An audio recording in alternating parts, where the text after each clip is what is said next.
1장.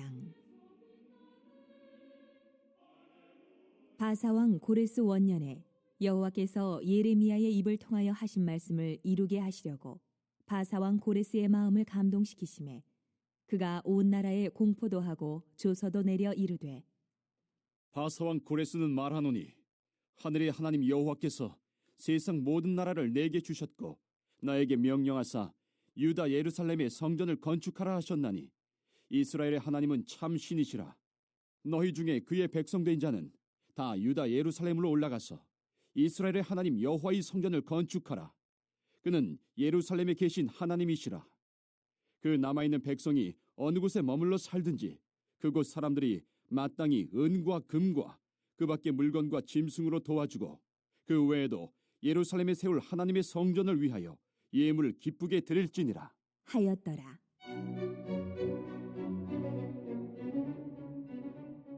이에 유다와 베냐민 족장들과 제사장들과 레위 사람들과 그 마음이 하나님께 감동을 받고 올라가서 예루살렘에 여호와의 성전을 건축하고자 하는 자가 다 일어나니 그 사면 사람들이 은그릇과 금과 물품들과 짐승과 보물로 돕고 그 외에도 예물을 기쁘게 드렸더라.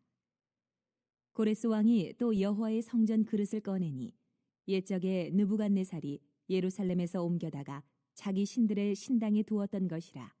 바사왕 고레스가 창고지기 미드르닷에게 명령하여 그 그릇들을 꺼내어 세어서 유다 총독 세스바살에게 넘겨주니 그 수는 금접시가 30개요 은접시가 1000개요 칼이 29개요 금대접이 30개요 그보다 못한 은대접이 410개요 그 밖의 그릇이 1000개이니 금은 그릇이 모두 5400개라. 사로잡힌 자를 바벨론에서 예루살렘으로 데리고 갈 때에 세스바살이 그 그릇들을 다 가지고 갔더라. 어제 새벽까지 우리는 그 역대하 말씀을 통해서 남유다의 멸망을 우리가 봤습니다. 나라가 다 망했죠. 그리고 성전은 다 불타버리고 또 백성들은 비참한 모습으로 포로로 다 끌려가게 되었습니다. 그리고 이제 그렇게 1년, 2년, 3년 계속해서 이 포로 생활의 고통의 세월은 흘러갑니다. 그리고 마침내 70년이라고 하는 세월이 흘렀습니다. 근데 이 70년이라고 하는 세월은 이 강산도 7번이나 바뀔 수 있는 그러한 오랜 시간이지요. 그러니까 이 긴 세월 동안 포로로 끌려갔던 사람들은 모두 백발의 노인이 되었을 것입니다. 또 바벨론에서 태어난 우리 다음 세대들은 예루살렘? 거기가 어디예요? 뭐 이렇게 묻는 시대. 즉 하나님의 백성으로서의 어떤 정체성마저도 이제는 다 잃어버리게 되는 것이 아닌가 하는 정말 영적으로 모든 것들을 다 체념할 수밖에 없는 그러한 절망의 시대를 이제 살고 있었다는 것이죠. 그런데 이렇게 모두가 우리 민족은 희망이 없다 이렇게 체념하고 절망하고 있는 바로 그때 그 절망 가운데 마치 거짓말처럼 새로운 어떤 역사의 새벽이 밝아오기 시작합니다. 오늘 읽으신 에스라 1장에서 바로 이 감격적인 새 출발의 현장을 우리가 생생하게 목격을 하게 되는데요. 자, 그래서 먼저 1절부터 이제 4절까지 말씀을 보시면 이 같은 새 출발이 이제 어디에서부터 시작되고 있는가 우리에게 보여주고 있습니다.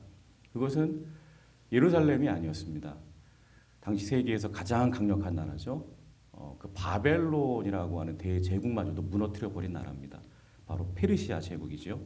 즉 바사 제국의 이 왕궁에서 이러한 새 출발의 역사가 시작이 되는 것을 보게 됩니다. 자, 그리고 이제 이 바사 제국에도 이제 새로운 왕 고레스가 등극을 하게 되는데 그 왕으로 등극하자마자 아주 이상한 명령을 내려요. 자, 2절과 3절을 다 같이 읽어보겠습니다. 자, 시작. 바사왕 고레스는 말하노니 하늘의 하나님 여호와께서 세상 모든 나라를 내게 주셨고 나에게 명령하사 유다 예루살렘의 성전을 건축하라 하셨나니 이스라엘의 하나님은 참 신이시라. 너희 중에 그의 백성된 자는 다 유다 예루살렘으로 올라가서 이스라엘의 하나님 여호와의 성전을 건축하라. 그는 예루살렘에 계신 하나님이시라. 그러니까 지금 어떤 명령을 내리고 있죠? 지금 이 땅에서 포로 생활을 하고 있는 모든 유다 백성들, 즉 하나님의 백성들, 너희는 어떻게 하라는 거예요? 너희가 과거 살던 너희의 땅으로 돌아가라. 예루살렘으로 돌아가라. 그리고 돌아가서 불타버린 여호와의 전을 다시 건축하라. 지금 이런 명령을 내리고 있다는 거예요. 근데 여러분 이런 명령이 상식적으로 좀 가당키나 한 명령인지 그렇죠? 이 명령을 내리고 있는 이 고레스 왕은요. 사실 하나님을 믿는 사람이 아니에요. 게다가 이 포로들을 다 귀환시켜주면 다 돌려보내면 노동력이 그만큼 상실된다는 의미이기 때문에 이제 페르시아 제국의 국가 경제에 엄청난 손해를 입을 수밖에 없는 그러한 명령이에요 이게. 근데 왜 이런 명령을 내리고 있는 것일까요? 자, 그 비밀이 이제 1절에 있는데 다 같이 1절 말씀을 읽어보겠습니다. 자, 시작. 바사왕 고레스 원년에 여호와께서 예레미야의 입을 통하여 하신 말씀을 이루게 하시려고 바사왕 고레스의 마음을 감동시키심에 그가 온 나라에 공포도 하고 조소도 내려 이르되, 여기 보니까 감동시키심에, 고레스의 마음을 감동시키심에라는 이러한 말이 나오지요. 여러분 이 감동시키심에라고 하는 말은 히브리의 원어에 보면은 잠을 깨우다라는 그러한 의미가 담겨 있는 말입니다. 그러니까 잠을 깨웠대요. 이 고레스, 자고 있는 이 고레스를 깨우셨다. 근데 누가 지금 이 고레스를 깨웠죠? 바로 하나님께서. 특별히 여러분 예레미야 29장 10절에 보시면 이런 말씀이 나와요. 제가 읽겠습니다. 여호와께서 이와 같이 말씀하시니라.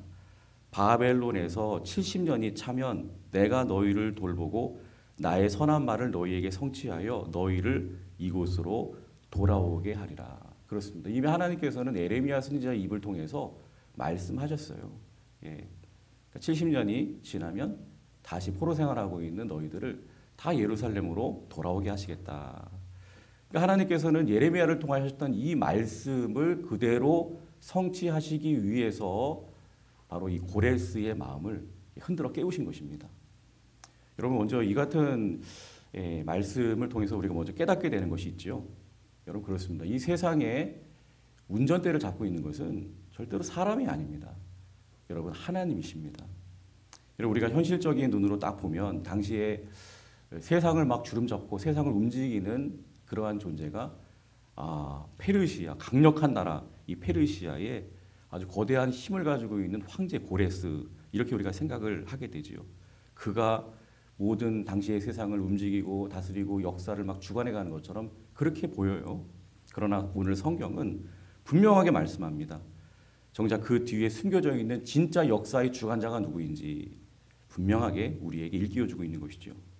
여러분 고레스는요 단지 무대에 서 있는 배우일 뿐입니다. 고레스의 마음을 이처럼 막 감동시키셔서 당신의 뜻대로 움직이시고 당신의 각본대로 당신의 뜻대로 모든 것들을 이루어 가시는 진짜 연출가는 바로 하나님이시라는 거예요. 그래서 여러분 우리가 세상을 살아가면서 종종 우리는 사람의 벽 앞에서 당황할 때가 있지요. 때론 내 인생의 모든 결정권을 쥐고 있어 보이는 어떤 사람을 우리가 의식할 때가 있어요.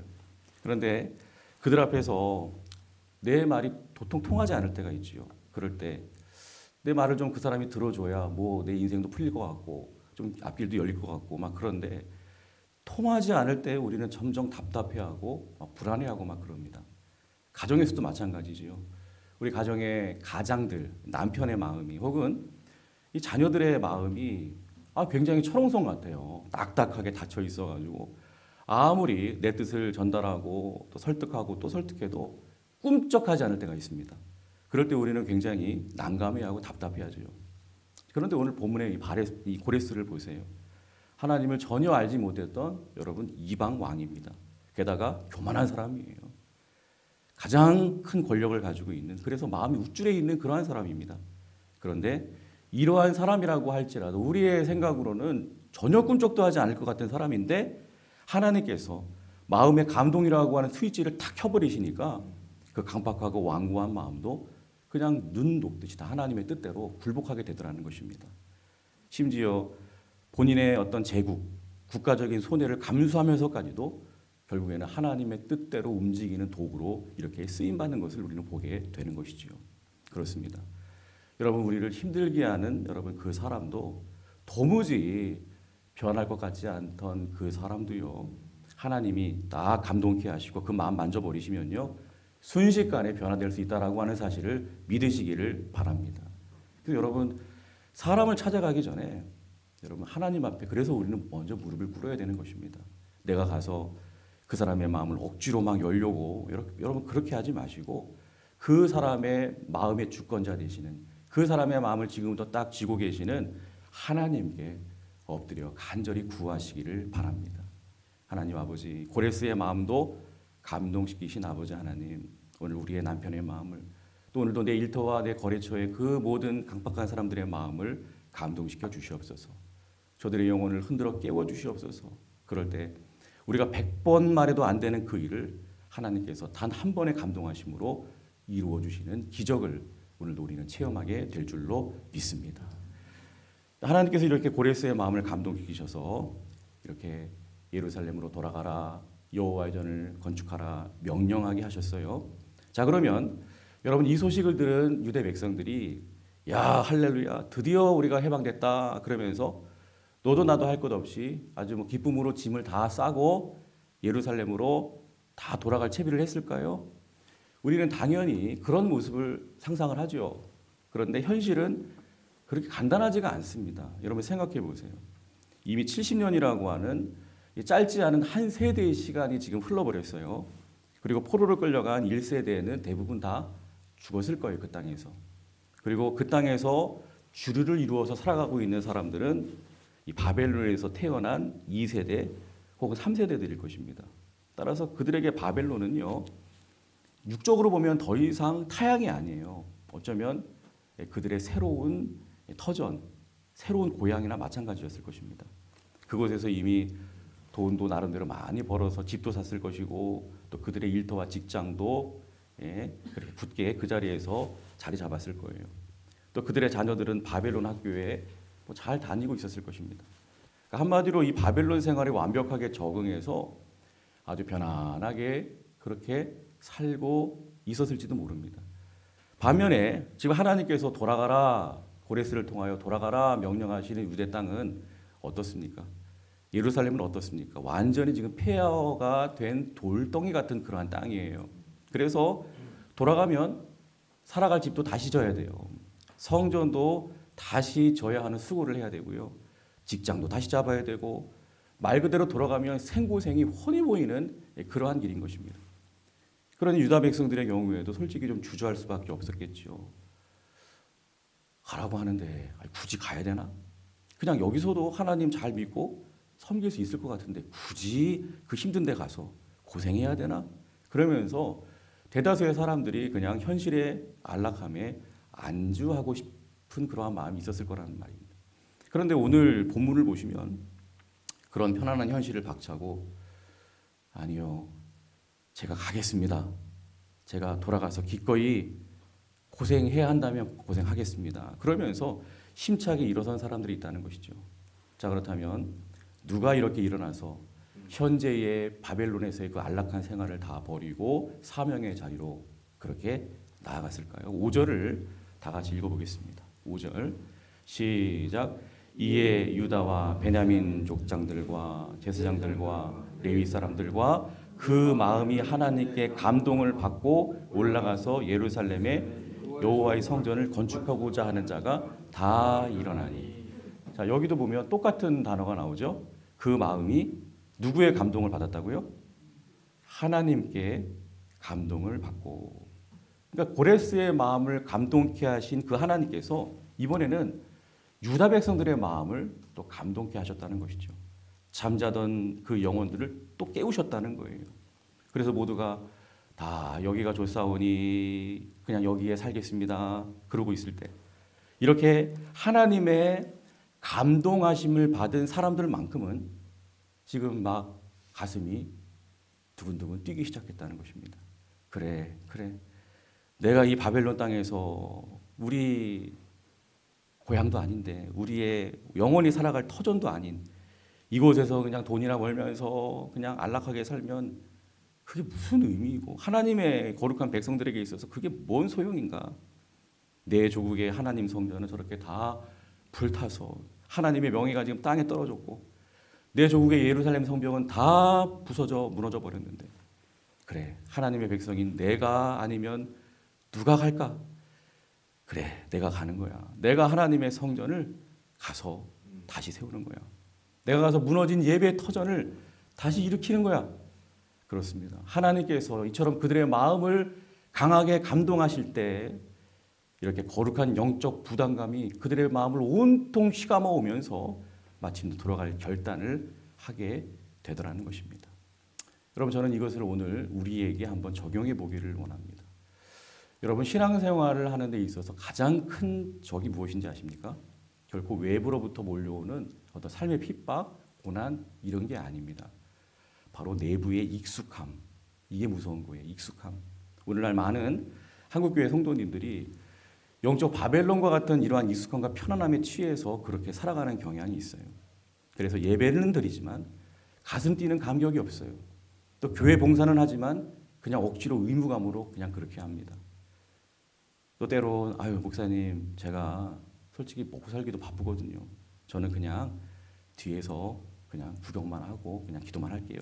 하면서 적당히 그렇게 신앙생활을 하려고 하는 그러한 분들이 굉장히 많습니다.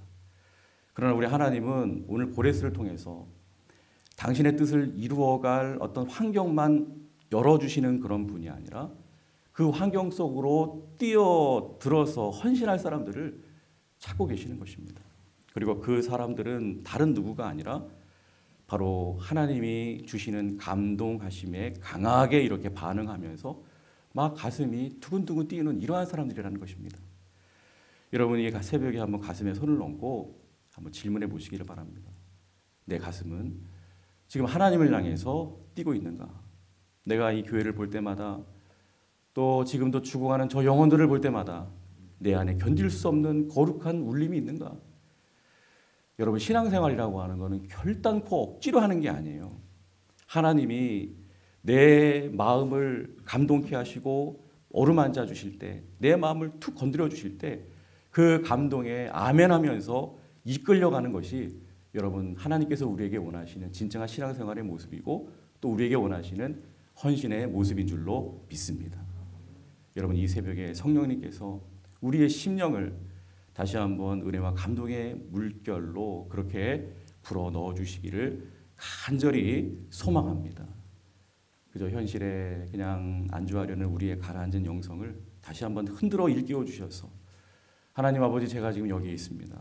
남들이 다 안 간다고 해도 제가 가겠습니다. 제가 기도의 제단을 다시 쌓겠습니다. 헌신의 땀방울을 다시 흘리겠습니다.